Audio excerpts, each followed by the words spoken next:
5 seconds. Start.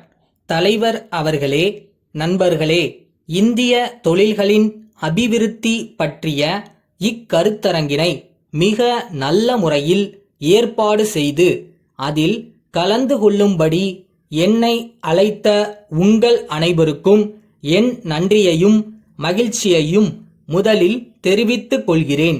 உலகில் தொழில்துறையில் முன்னேற்றம் அடைந்த நாடுகள்தான் பொருளாதாரத் துறையில் சிறந்து விளங்குவதை பார்க்கிறோம்.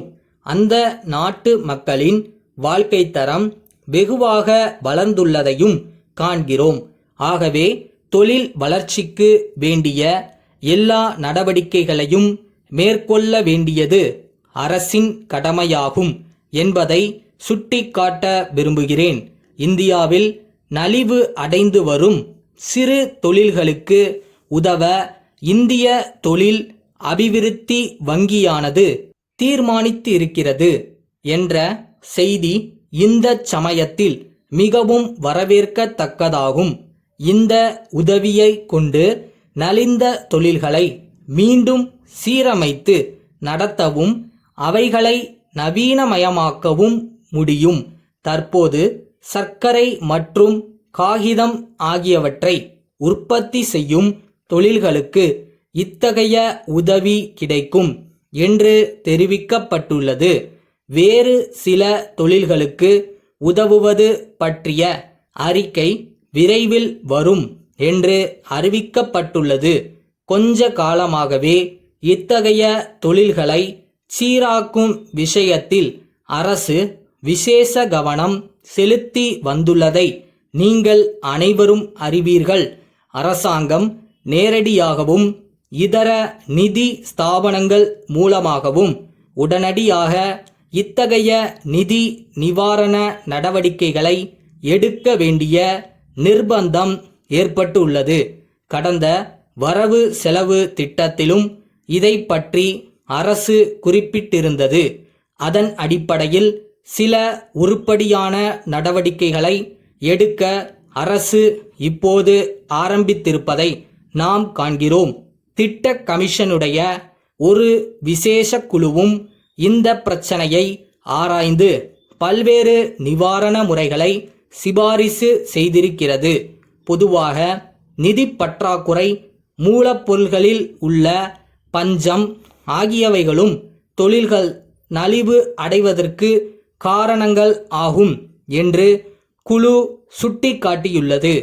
தொழில் அபிவிருத்திக்காக அரசு பல திட்டங்களையும் சட்டங்களையும் ஏற்படுத்தி செயல்படுத்தும் போது சிறு தொழில்களுக்கு இம்மாதிரி நிலை ஏற்படுவது பொருத்தமாக இல்லை.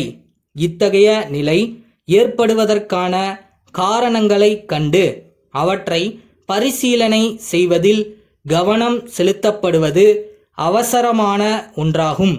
தொழில்களுக்கு வேண்டிய மூலப்பொருள்கள் சுலபமாக கிடைக்கவும், உற்பத்தி செய்யப்பட்ட பொருள்கள் உடனடியாக விற்பனையாகவும் போதிய நிதி வசதி ஏற்படுத்தி தரவும் அரசு தொடர்ந்து உதவ வேண்டுமென்றும் இந்த சமயத்தில் கேட்டுக்கொள்ள விரும்புகிறேன்.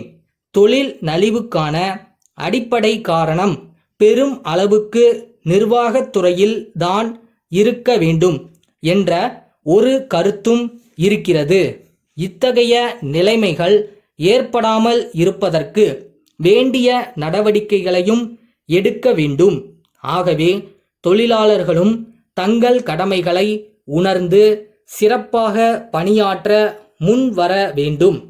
கடலூர் தேரடி திரு வாசன் கூட்டமைப்பின் மேலாளர் திரு ராமசாமியிடமிருந்து சென்னை பெரம்பூர் காமாட்சி நிறுவனத்தின் உரிமையாளருக்கு 22 ஆகஸ்ட் 1975 நாளிட்ட கடிதம்.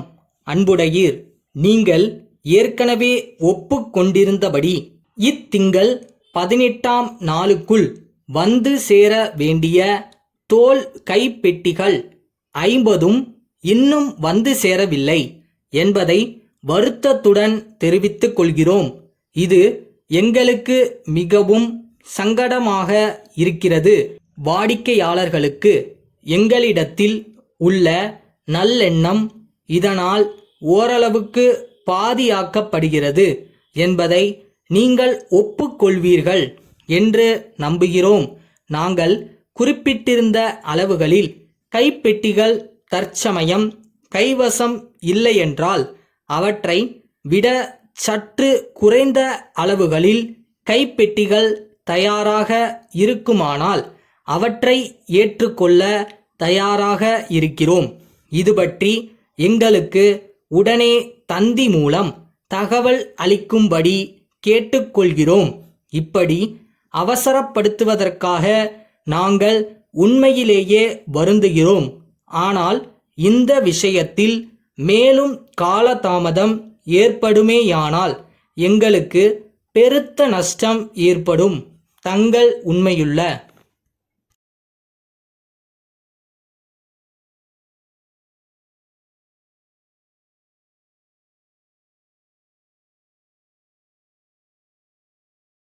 உனக்குள்ள இருக்கிற அந்த மனசாட்சி இன்னும் உன்னால முடியும்னு நம்பிட்டு இருக்கு. அதை நீ ஏமாத்த போறியா?